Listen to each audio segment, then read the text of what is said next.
Hello' friends, জীৱনত সফল হ'ব সকলোৱে বিচাৰে। কেনেকুৱা ধৰণৰ সফলতা আমি বিচাৰোঁ?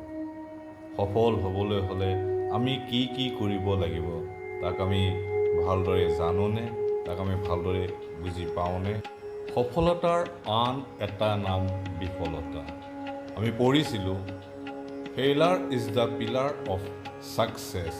কিন্তু আমি যদি এবাৰ বিফল হৈ যাওঁ, আমি হতাশ হৈ পৰোঁ। নাই, মোৰ দ্বাৰা নহ'ব, মই সফল হ'ব নোৱাৰিম। আৰে ইয়াৰ ট্ৰাই এগেইন। ছাকচেছ জীৱনত আহিবই, তাৰ বাবে লাগিব সাধনা, একাগ্ৰতা।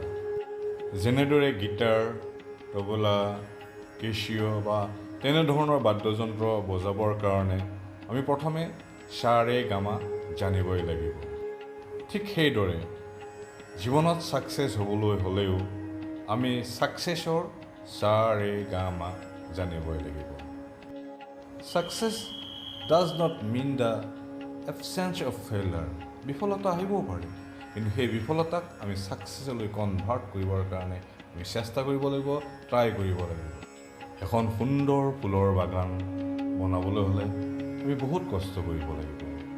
মাটি চহাব লাগিব, বীজ ৰোপণ কৰিব লাগিব, সাৰ পানী দিব লাগিব।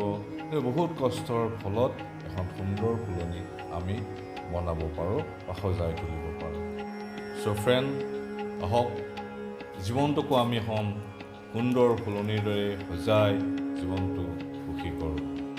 চ' ফ্ৰেণ্ড, আহিব লগা ভিডিঅ'টোত আৰু বহলভাৱে আলোচনা কৰিম ছাকচেছৰ সা ৰে গা মা। চ' ফ্ৰেণ্ডছ, চেনেলটো ছাবস্ক্ৰাইব আৰু লাইক কৰিব প্লিজ।